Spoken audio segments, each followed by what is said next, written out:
Everyone, इस video में हम अपना chapter 2 types of hardware start करेंगे।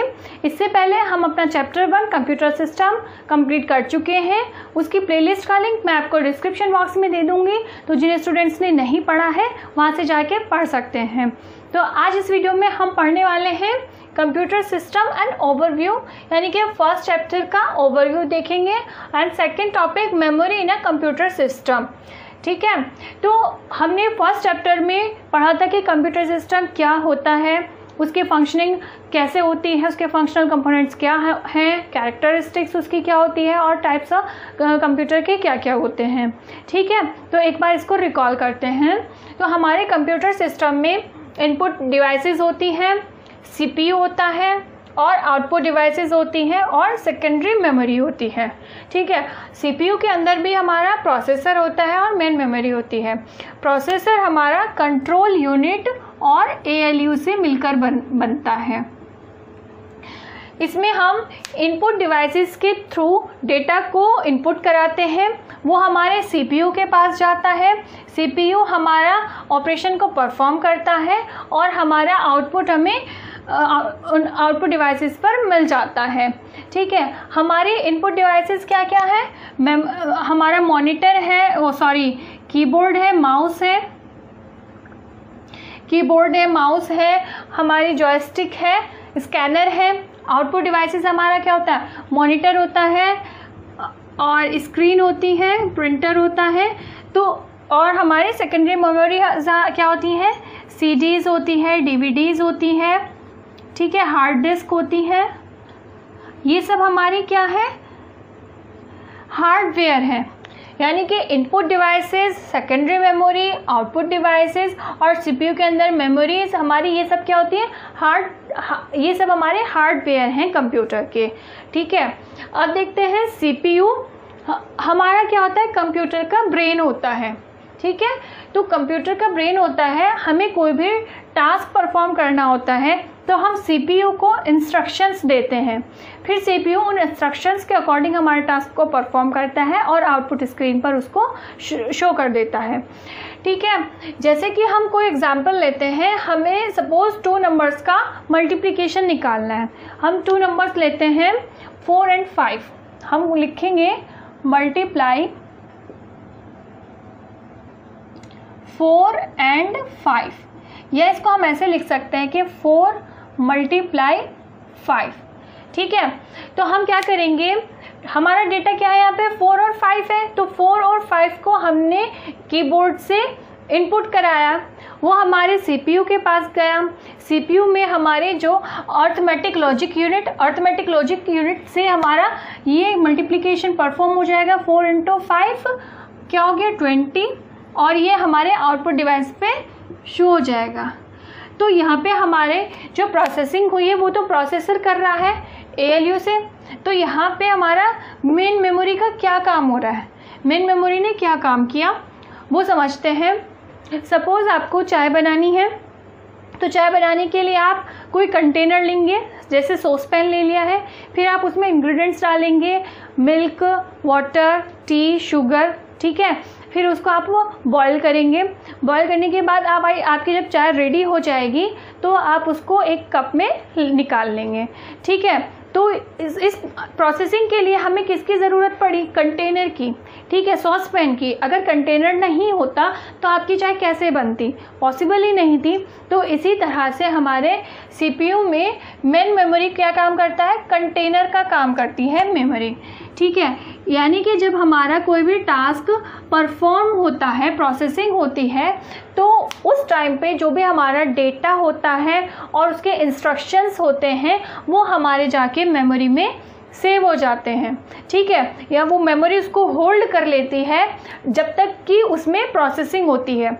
जब हमारा टास्क कंप्लीट हो जाता है तो वो मेमोरी हमारी फ्री हो जाती है। ठीक है, और वो हमारा डेटा जो है फिर हमारा आउटपुट डिवाइसेस के थ्रू हमें इंफॉर्मेशन मिल जाती है। ठीक है, तो यही होती है मेमोरी। अब हमारी मेमोरी क्या होती है, 2 टाइप्स की मेमोरी होती है। एक होती है हमारी मेन मेमोरी। मेन मेमोरी को हम क्या प्राइमरी मेमोरी भी बोलते हैं और इंटरनल मेमोरी भी बोलते हैं। ठीक है। और ये मेमोरी हमारी कैसी होती है, टेम्परेरी होती है।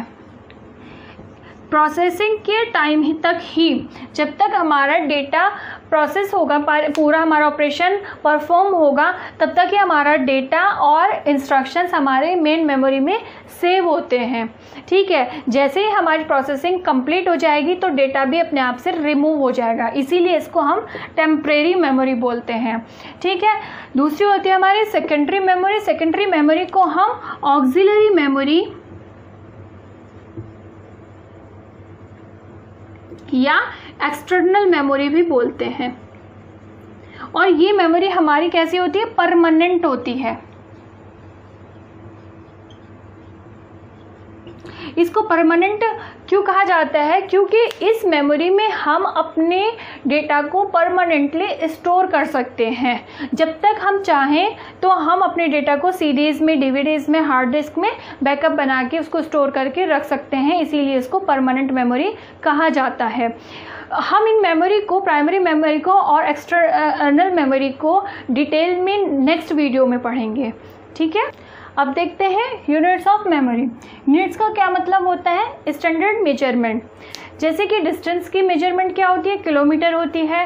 क्वांटिटी की क्या होती है, किलोग्राम होती है। इसी तरह से हमारी मेमोरी की भी कुछ यूनिट्स होती हैं। हमने प्रीवियस चैप्टर में हमने टाइप्स ऑफ कंप्यूटर्स पढ़े थे। तो हमारे ऑपरेशन वाइज 3 कंप्यूटर्स थे, एनालॉग कंप्यूटर, डिजिटल कंप्यूटर और हाइब्रिड कंप्यूटर। तो यहाँ पे हम डिजिटल कंप्यूटर की यूनिट्स देखेंगे। तो डिजिटल कंप्यूटर्स हमारे कैसे डेटा पे काम करते हैं, जो डेटा को हम बाइनरी फॉर्म में रिप्रेजेंट कर सकते हैं। बाइनरी फॉर्म क्या होती है, जिसमें हमारे डिजिट्स 0 और 1 होती है, ठीक है। 0 को हम ऑफ और 1 को ऑन या हाई वोल्टेज भी कहते हैं। ऑफ को low voltage.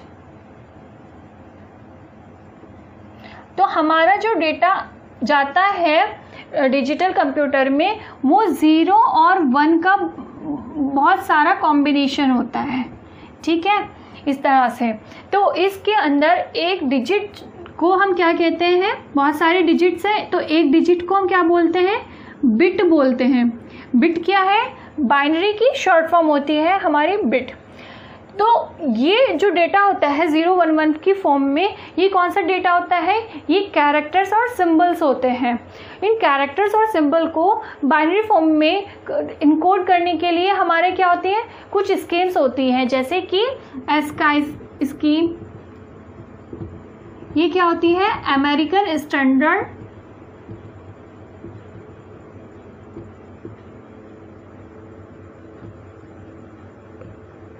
Code for information interchange.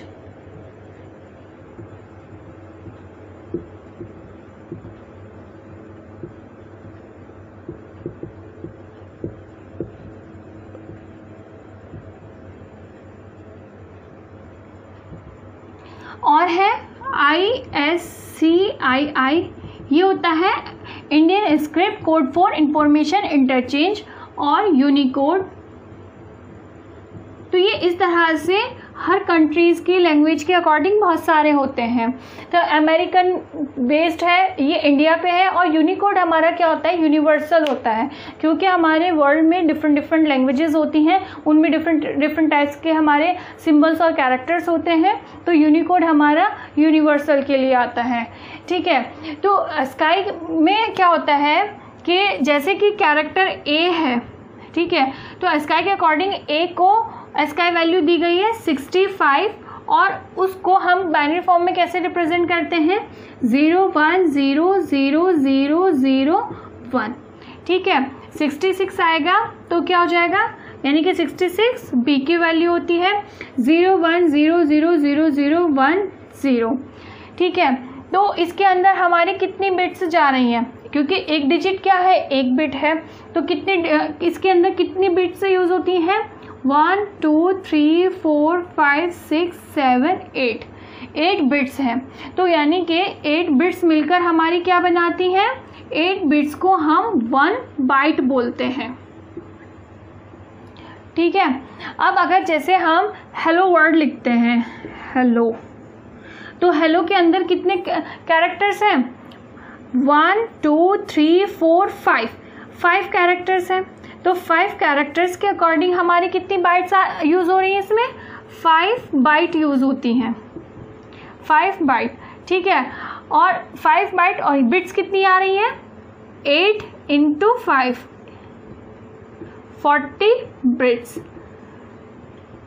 लेकिन हमारी मेमोरी हम किस में मेजर करते हैं? बाइट में, ठीक है। जितने कैरेक्टर्स होंगे उतनी ही बाइट्स होंगी, किसके अकॉर्डिंग? ASCII स्टैंडर्ड के अकॉर्डिंग, ठीक है। अगर हम इसी को यूनिकोड में देखें तो यूनिकोड में क्या होते हैं? हमारा जो कैरेक्टर्स हैं उसके लिए हमारी 16 बिट्स यूज़ होती हैं, और 16 बिट्स किसके इक्वल हो गई? 2 बाइट्स के, यानी कि हमेशा 8 बिट ही क्या बनाएंगी? 1 बाइट बनाएंगी। तो इस हिसाब से हमारे मेमोरी की यूनिट क्या हो गई? बाइट हो गई, यानी कि मेमोरी को हम बाइट में मेजर करते हैं। अब बाइट तो सिर्फ हम एक कैरेक्टर के लिए देख रहे हैं, हमें तो बहुत सारा डेटा देखना होता है, बहुत सारे बड़े बड़े सेंटेंस होते हैं, लेटर्स होते हैं, वर्ड्स होते हैं, तो उसके लिए हमें उतनी ही बड़ी यूनिट की ज़रूरत पड़ती है। तो हमारी 8 बिट मिलकर तो बनाती है 1 बाइट। इसी तरह से हमारी 2 की पावर 10 बाइट्स, 2 की पावर 10 बाइट्स मिलकर क्या बनाती हैं? 1 किलोबाइट, 1 किलोबाइट KB। फिर 2 की पावर 10 किलोबाइट्स KB मिलकर क्या बनाती है? GB। फिर 2 की पावर 10 GB मिलकर क्या बनाती है? किलोबाइट, गीगाबाइट, मेगाबाइट, ठीक है। इसी तरह से हमारे जो भी हमारे हाईएस्ट होती है तो वो लोवेस्ट की 2 की पावर 10 मल्टीप्लिकेशन में हो। 2 की पावर 10 जब आप 2 की पावर 10 को मल्टीप्लाई करेंगे तो क्या आएगा? 1024, ठीक है। तो आज के वीडियो में इतना ही। नेक्स्ट वीडियो में हम इस चैप्टर को कंटिन्यू करेंगे। आपका कोई भी डाउट है, कोई भी क्वेरी है तो आप कमेंट सेक्शन में पूछ सकते हैं। और हाँ, चैनल को सब्सक्राइब ज़रूर करें और बेल आइकन को प्रेस करें, लाइक और शेयर ज़रूर करें वीडियोज़ को।